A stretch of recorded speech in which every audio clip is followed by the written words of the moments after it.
Hello guys, जय हिंद। स्वागत है आप सबका आपके अपने यूट्यूब चैनल जेके अलर्ट्स में। और आज हम बात करने वाले हैं BSF and CASF candidate important notice जो कि आया है। उस हम पूरा नोटिस आपको बताएंगे कि बच्चों ने क्या अपना नोटिस लिखा है लेफ्टिनेंट गवर्नर साहब को। सबसे पहले हम बता दें आपको पूरा नोटिस। To the honourable lieutenant governor Jammu and Kashmir UT, आप देख सकते हैं। Inquiry in recruitment scam in written examination of BSF and CSF GD and request appointment of time slot. उन्होंने कहा है कि हमें एक मीटिंग करें लेफ्टिनेंट गवर्नर साहब से। उसके बाद नीचे लिखा हुआ respected sir, with due respect and regards we want to draw your kind attention following few points. अपने कुछ पॉइंट्स रखे हैं इन्होंने, 8 पॉइंट्स हैं और हम आपको एक एक करके सभी पॉइंट्स बताएंगे। सबसे पहले यहाँ पे बताया that we are the aspiration of BSF and CSF recruitment rally written exam held on 8 November 2020 को जो हुआ था in Jammu and Kashmir UT.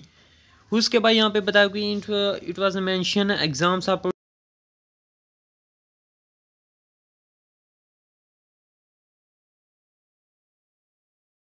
के फिर से करवाया।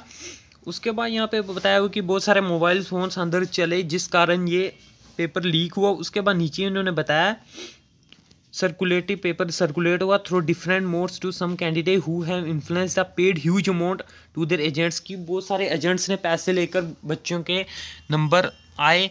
उसके बाद दूसरा पॉइंट हम आपको बताएंगे कि क्या बताया हुई that due to cheating in the various exam centre. इन्होंने कहा कि बहुत सारे एग्जाम सेंटर्स में चीटिंग हुई जिस कारण मेरिट बहुत ज़्यादा हाई गया।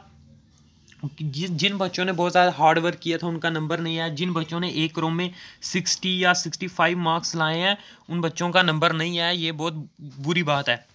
उसके बाद तीसरा point that we want immediate inquiry in this matter should be given to those who are involve in this recruitment scam.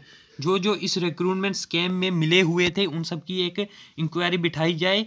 उसके बाद तीसरा पॉइंट यहाँ चौथा पॉइंट मैं बता दूं आपको that number of vacancy for this recruitment rally should also be increased up to 10,000 increase the same in favor of individual candidate.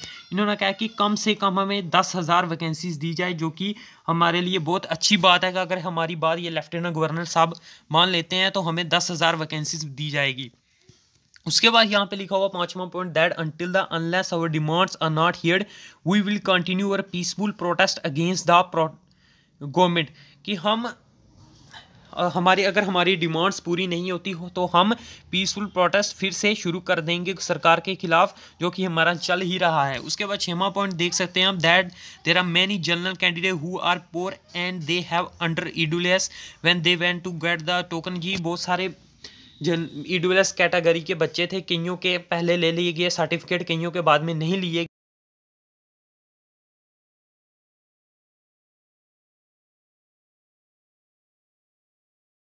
होने के बावजूद भी नंबर नहीं आया। उसके बाद 7वां पॉइंट यहाँ पे बताया गया कि that we want that the sports person be given 10% quota and similar way to 10% quota shall be given to ex service. जो कि एक्स सर्विसमैन को एक कोटा दिया जाता है 10% है, वही स्पोर्ट्समैन को भी मिले। यहाँ पे बताओ in last 5 year there in no recruitment for the sportsman in JNK UT. कि पिछले 5 सालों में कोई भी स्पोर्ट्समैन की यूटी में कोई स्पोर्ट्समैन रिक्रूटमेंट नहीं हुई। इन पैरामिलिट्री फोर्स में द स्पोर्ट्स पर्सन और अवरेज कि स्पोर्ट्स पर्सन की एज अवरेज भी हो रही है। उसके बाद 8वां पॉइंट है that there is no recruitment in JNK UT. कि रिक्रूटमेंट JNK यूटी में कोई रिक्रूटमेंट नहीं हुई बिकॉज ऑफ कोविड-19 की वजह से। एंड आर्टिकल 30 जो हमारा टूटा था उसकी वजह से कोई रिक्रूटमेंट पिछले 1.5-2 साल से। Because of this many candidate have been over age for this reason. कि बहुत सारे बच्चे जो कि ओवर एज हो चुके हैं इस रीज़न के खिलाफ कि ये हमारी बात माननी चाहिए। कि हमारी भी यही गुजारिश है लेफ्टिनेंट गवर्नर साहब से कि आप ये हमारी सारी मांगे माने। ज़्यादा से ज़्यादा इस वीडियो को शेयर करें। जय हिंद।